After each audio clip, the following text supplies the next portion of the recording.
네, 반갑습니다. 이두찬입니다. 오늘은 차별화 요소, 사업을 하시는 분이나 회사에서 기획을 맡고 계신 분, 마케팅 담당자분, 이런 분들께서 새로운 사업, 새로운 아이템을 고객들에게 제시할 때 어떻게 차별화해야 효율적이고 효과적으로 소비자에게 다가갈 수 있는지 한번 이야기 드려보고자 합니다. 어떤 상품이나 서비스를 개발하고 이거를 소비자들에게 안내할 때 제품 경쟁력을 굉장히 많이 어필하는데요. 하지만 이보다 먼저 앞서 준비해야 될 작업으로 소비자들이 이런 상품을 왜 사는가에 대해서 한번 살펴볼 필요가 있습니다. 하지만 우리가 개발자 입장이거나 상품을 판매해야 되는 판매자 입장에서는 소비자들이 왜 사는가 보다는 우리 제품이 다른 경쟁사 모델보다 어떤 점이 더 좋은지 제품 경쟁력에 대해 더 많은 포커스를 맞추는 경향이 있습니다. 오늘은 제품에 대한 경쟁력보다 소비자들이 왜 이걸 사야 하는지, 소비자들이 사야 하는 이유,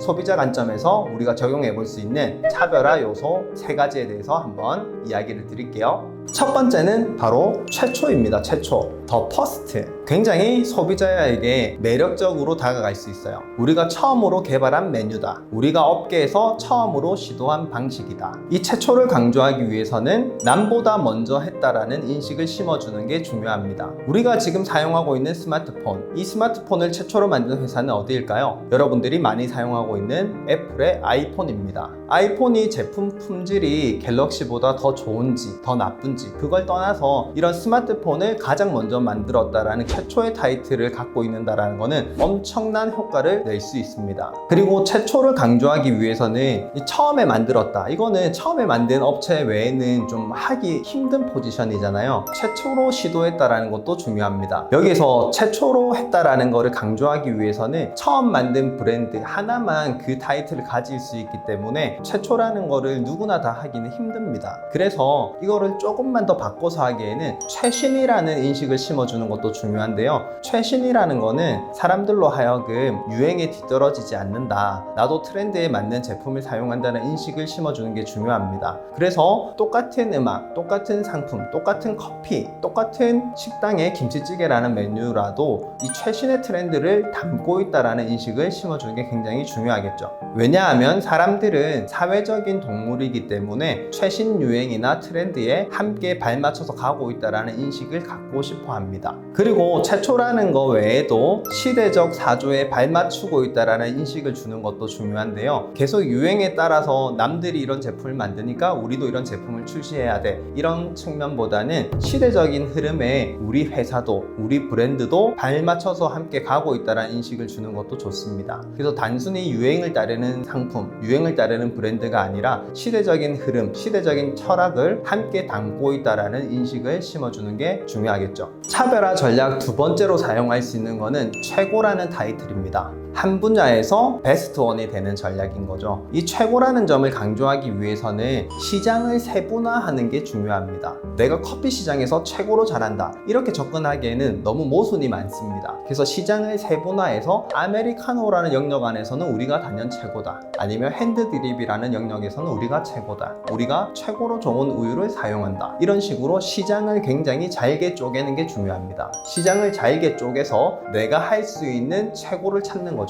이게 제품 경쟁력 안에서만 최고를 찾는 방법이 있을 수도 있고, 제품 경쟁력 외에도 시장의 범위를 정하는 것도 중요합니다. 우리 지역에서 우리가 최고다, 우리 시에서 우리가 최고다, 아니면 시장을 좀 더 줄이면 우리 동네에서 우리가 이 아이템은 최고다라는 인식을 심어주는 게 중요합니다. 왜냐하면 사람들은 다른 사람을 모방하려는 특성을 가지고 있기 때문에 업계에서 우리 영역에서 이 제품이 우리 회사가 최고라는 인식을 심으면 사람들은 그거를 나도 한번 경험해보고 싶다라는 마음이 들거든요. 최고를 강조할 때는 제품이 최고다 이런 거를 만들기가 또 힘들 수도 있습니다. 그럴 때는 유명 인사나 좀 더 대단한 사람도 우리의 팬이다라는 거를 강조하는 게 굉장히 좋아요. 우리가 식당을 하고 있다라고 했을 때 우리 식당의 음식은 유명한 대통령이 와서 먹었다, 아니면 지역의 국회의원이나 시장들도 좋아한다, 아니면 특정 연예인이나 인플루언서가 사랑하는 매장이다, 단골 가게다, 이러면 굉장히 후광 효과가 커집니다. 후광을 노리는 최고 전략도 것도 좋은 방법이 될 수 있겠죠. 최고를 강조하는 부분에 있어서 또 다른 방식으로는 명성을 강조하는 방식인데요. 우리가 오래되었다라는 거. 이 업계에서 우리가 굉장히 오래되었고 장기간 살아남아서 역사를 쓰고 있다라는 명성을 강조하는 것도 좋은 방법입니다. 그래서 우리가 흔히 길을 가다 보면은 100년 가게라는 이 로고가 붙어 있는 식당들을 한 번씩 볼 수 있는데요. 육개장집이 설렁탕집이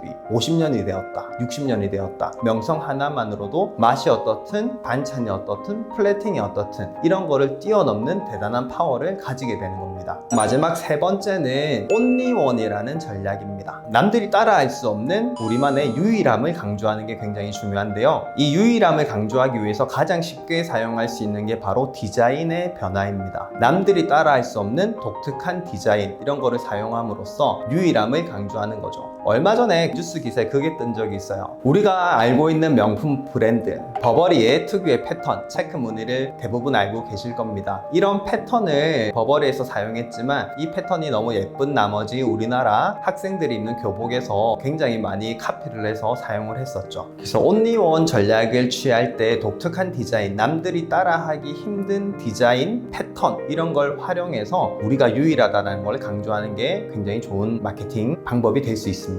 온리원 전략을 취할 때 특정 분야에 우리가 전문적이다라는 인식을 심어주는 것도 좋은 방법인데요. 몸이 아파서 병원을 찾을 때 동네에 있는 의원보다 종합병원을 더 신뢰하듯이 한 분야에 우리가 깊게 파고 있고 여기 분야에서는 우리가 남다른 방법을 취하고 있다는 것을 알려주는 것도 좋은 수단이 될 수 있겠죠. 자, 간단하게 차별화 전략 3가지 방법에 대해서 알아봤는데요. 이 3가지를 다 넣으면 말이 안 됩니다. 그래서 이 3가지 중에 우리가 취할 수 있는 전략 1가지를 정해서 제품 경쟁력을 어필하기보다는 소비자가 왜 사는지의 관점을 파악하고 소비자가 사려는 이유에 맞춰서 우리의 강조점을 어필해주는 게 중요합니다. 소비자로 하여금 어떻게 우리가 다르다라는 것을 인식시키는 그 과정이 굉장히 중요한데요. 이거를 제품 경쟁력에만 포커스를 맞출 게 아니라 우리가 이 부분이 다르니까 소비자가 사는 게 유리하다, 사는 게 이득이라는 거를 담담하게 표현을 잘 하셔야 됩니다. 너무 거창하게 이야기를 한다든지 아니면 너무 추상적으로 이야기하면 소비자의 가슴에 와닿지 않겠죠. 소비자로 하여금 충분히 설득이 될 만큼 담담하고 정확하게 표현을 해서 소비자가 구매에 이를 수 있도록 전략을 취하는 게 좋습니다. 마케팅을 하다 보면 우리는 계속 기술적인 관점, 제품 경쟁력 관점으로 계속 빠져들게 되는데요. 우리의 제품이 다르다, 이 부분이 더 우수하다는 점만 강조하게 됩니다. 그렇게 하다 보면 다른 경쟁사와 차별화된 모습을 두드러지게 표현할 수 없고 소비자에게 큰 흥미를 줄 수는 없게 되겠죠. 어떤 제품을 만들든 어떤 상품을 기획하든 차별화 전략을 취할 때 우리가 한 분야의 최초다, 우리가 한 분야의 베스트 원이다, 우리가 한 분야의 온리 원이다, 요거만 기억하셔가지고 한번 적용해 보시면 좋을 것 같습니다.